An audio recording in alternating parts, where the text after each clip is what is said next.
Hello there and welcome back to my views and news. This news bulletin has news stories from Ethiopia, Eritrea and Sudan. First news story is about a return or deportation of Eritreans from Ethiopia. Ethiopian government today spoke about reports. Human Rights Commission of Ethiopia shared a report 2 days ago saying that it was closely monitoring the return of 200 Eritreans from Ethiopia to Eritrea. We were expecting a statement from Ethiopian government. So, Refugee and Returnee Service, which is an Ethiopian department which deals with the affairs of refugees, asylum seekers, today issued a statement confirming that Eritreans have been deported. What did the government department say? We have details for you. Secondly, viewers, Tigray, I saw a disturbing video from Tigray today, which I want to share with you. This is what Tigray got from the war. This is what Ethiopia got from the 2-year-long war. Thirdly, viewers, Amhara region of Ethiopia were fighting between Fano fighters and Ethiopian government forces, especially ENDF, is ongoing in several parts of the Amhara region. In the previous video, I shared with you a new story from Dega Demoth, which is in Gojam.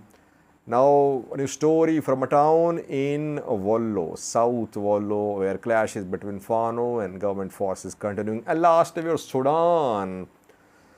I said in the previous video that Sudanese military was under severe pressure in Khartoum, Bari, Madarman.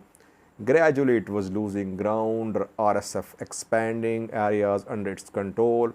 What about other areas? Darfur, Kordofan, Blue Nile. Bad news for Sudanese military from two zones, South Kordofan and Blue Nile state. Though we know that from Blue Nile state is Malak Agar, SPLA North Malak Agar group. Head Malak Agar is head of Sudan's, he is deputy head of Sudan's Sovereignty Council, newly appointed by Al Burhan a few weeks ago, but all is not well for Sudanese military in Blue Nile regional state. Firstly, viewers, around 48 hours ago, I showed you two videos showing the deportation of Eritreans from Ethiopia. The Eritreans were reportedly deported from Addis Ababa, Ethiopian capital. Then it was confirmed by Daniel Bakele, Ethiopian Human Rights Chief. Ethiopian Human Rights Commission issued a statement saying that refugees, asylum seekers should be protected. They shouldn't be sent back to the country from where they fled for different reasons, and that it was Ethiopian government's responsibility to respect the rights of refugees and asylum seekers. And Daniel Bakele's Human Rights Commission of Ethiopia confirmed that around 200 Eritreans had been repatriated or deported to Eritrea. We were expecting a statement from Ethiopian government because it's a serious issue. The accusation came from Human Rights Commission of Ethiopia. That is why Human Rights Commission of Ethiopia highlighted the matter on international level. So it was very much expected that government would respond. And today, Ethiopian government's Refugee and Returnee Agency issued a statement which deals with refugees, asylum seekers, returnees, etc. The agency, Ethiopian agency says that it respects the rights of refugees and asylum seekers. And it is aware of the report published by Human Rights Commission of Ethiopia. But those who have been returned are neither asylum seekers nor refugees. Though 4 names were included by mistake in this list of returnees who were actually refugees, they are now being returned. They are returning to Addis Ababa. Others who have been deported are not refugees or asylum seekers. So, the government agency did not tell the numbers, how many were deported and to which city were they sent. Reportedly, they were sent to Assab by road. Buses from Addis Ababa traveled through Afar, then they entered Eritrea. Question is, viewers, who were they? If they were not asylum seekers, if they were not refugees, who were they then? This question was not answered by Refugee and Returnee Service of Ethiopia. Ethiopian government is silent. But we can speculate a little about now when it has been confirmed. Today, Ethiopian government has confirmed that it repatriated hundreds of Eritreans, no number shared. Well, have you heard of any Sudanese or Somalis deported from Ethiopia? Are there any Sudanese, Somalis, other nationalities living illegally in Ethiopia? I think there are. They are. Somalis entering Ethiopia in thousands, I think. Somali region, Somaliland, Ethiopia, Somalia, Ethiopia border not very tightly controlled.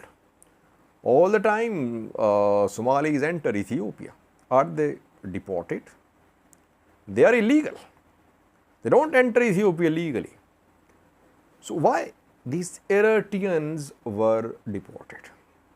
Either Eritrean government wanted their repatriation, or Ethiopian government had to return them, had to repatriate them, had to deport them. Why? Because maybe they were involved in some illegal activities.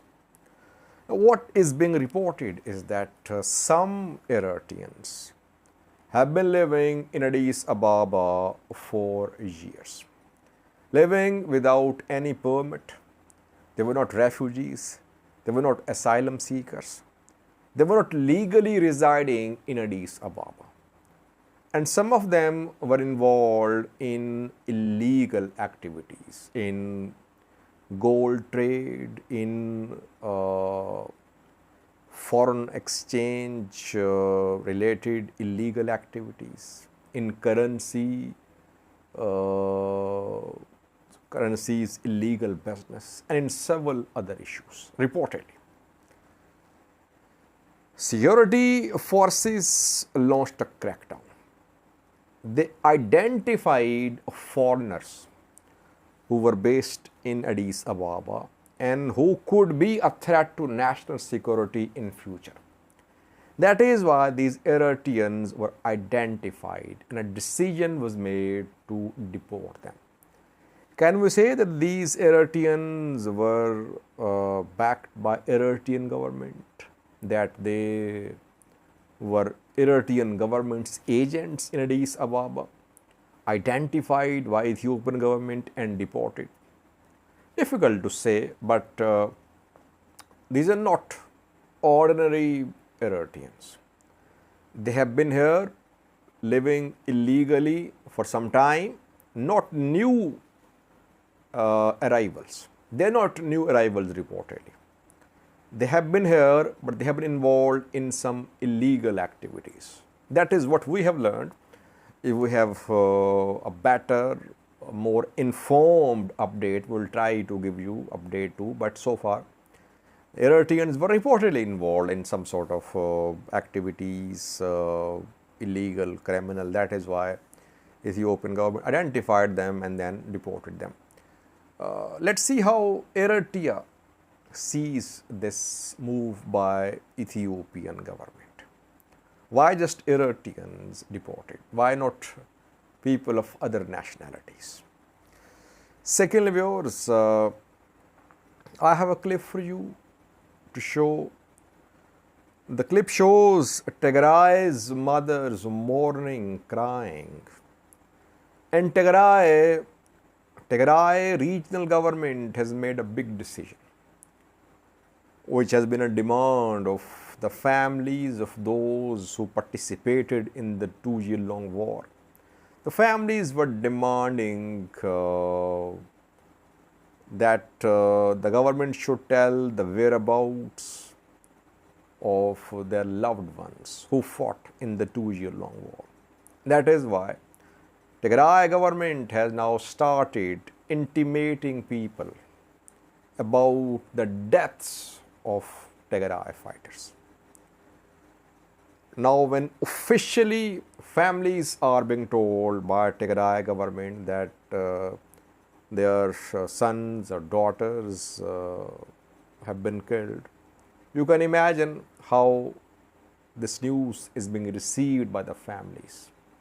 Mothers crying, parents crying, family members mourning, crying. That is what is happening at the centers where Tigray mothers are being informed of the deaths of their young sons and daughters.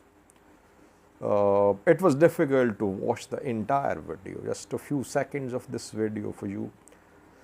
Tigray took a big step. Eritrea and Ethiopian federal government should also tell the people how many were killed, how many soldiers were killed, how many civilians were killed.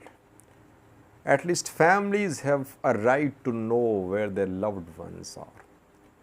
And this is what the outcome of this 2-year-long war is, that Tigray's mothers lost their sons. Tigray's mothers lost their daughters. Ethiopia lost its sons and daughters.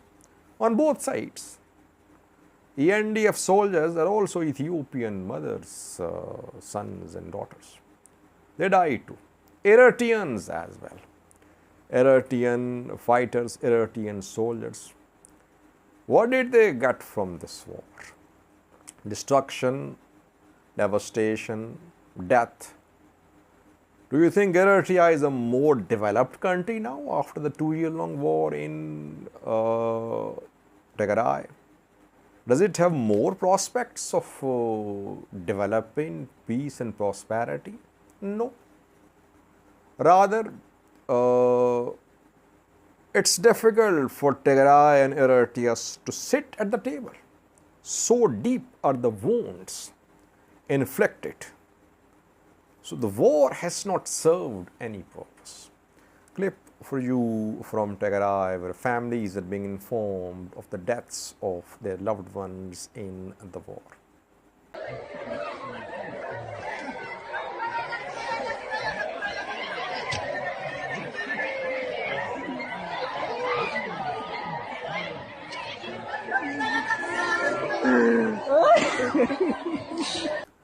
Thirdly, viewers, another town in the Amhara region of Ethiopia where clashes between Fano fighters and Ethiopian military are ongoing. In the same town, a few days ago, Fano fighters carried out an attack on a police headquarters. I think I reported that in a video. Sayint is the name of this town. It is in South Wollo. It's not far away from Gujam, close to Gujam. In Gujam, already we are seeing that almost on daily basis we are receiving reports of fighting between Fano fighters and Ethiopian army. in Dunbicha, in Debre Ilyas, in Firot Selam, in Emmanuel, in Diga Demoth, in now nearby Sayint Wollo. For the last 24 hours, fighting has been ongoing. Fano fighters are based outside Sayint. They're not in the town. And the Ethiopian military got intelligence and it started encircling Fano fighters. Fighting ongoing, no details of the losses so far. In Diga Demoth, about which I reported in the previous video, reportedly 2 deaths have been confirmed. One of a local farmer, one of a Fano fighter too. Fano side has confirmed 2 deaths so far in Diga Demoth. And Ethiopian military remains silent. It does not share details of its losses, but reportedly some Ethiopian army soldiers have also been killed in Gojam, Diga Demoth, while in Sayint, so far no details about casualties. So, Gojam, Wollo, South Wollo, North Shore, Gondar, you see that in different parts of the Amhara region, security situation deteriorating. Fano fighters not surrendering. We just saw one report by Ethiopian state media that Fano fighters had surrendered, not surrendered, had been captured. A few days ago, Ethiopian state media shared pictures from near Debre Birhan. They said Fano fighters had been captured around 2 dozen near Debre Birhan. And out of around 25 Fano fighters, 70 to 80% were members, former members of Amhara Special Force and ENDF members. So, in no zone of the Amhara region, we have seen large number of Fano fighters surrendering or having been captured by security forces. Clash is ongoing in different parts of the Amhara region. Lastly, viewers, hard times ahead for Sudanese military. It is losing ground not only in Khartoum, Bari, Umedurman, but in other states. Some other groups are now challenging Sudanese military. I am keeping you updated about what is happening in Bari, Umedurman, Khartoum, Central, where gradually strategic sites are falling to rapid support forces. Sudanese military losing ground despite having air power. Since war is urban war in town, cities, Sudanese air force is not very effective. In other states too, gradually we are seeing that Sudanese military is coming under pressure. Darfur, again updating you regularly, there are 2 rapid support forces expanding. In 2 other states, South Kordofan and Blue Nile, challenge for Sudanese military. In Blue Nile state, on Monday morning, a military base of Sudanese military was attacked by SPLA fighters. It happened in Kurmuk. Kurmuk is in Blue Nile state. SPLA, Sudan People Liberation Army Al Hilu group, Abdul Aziz Al Hilu group of SPLA carried out this attack on Sudanese military base in Kurmuk. Unknown number of people injured and killed, fighters too, and then displacements were seen, displacements of people from this area. Malik Agar's SPLA is also based in Blue Nile state. SPLA, Malik Aga group, and SPLA, Abdul Aziz Al Hilu group, these 2 groups were one group.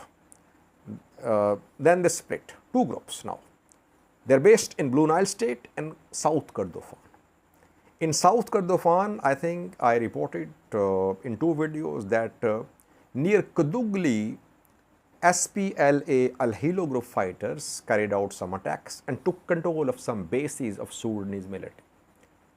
When Sudanese military was fighting rapid support forces in Al Ubais, SPLA fighters took advantage of the situation and they took control of some towns near Kadugli. Now, second attack in another state, Blue Nile state, by SPLA Hilu group fighters on Sudanese military base. So, you see that Sudanese military is under pressure not only in Khartoum, Bari, Madarman, but in other regional states to other groups which have been allies of Sudanese military or which have remained silent. Now they are asserting themselves. They are posing a challenge to Sudanese military. I see hard times ahead for Sudanese military. Sudanese military needs external support or support from some warlords, tribal leaders in Sudan to survive. Otherwise, RSF, if it got a few allies, is going to pose a very serious challenge to the Sudanese armed forces. Thank you for watching.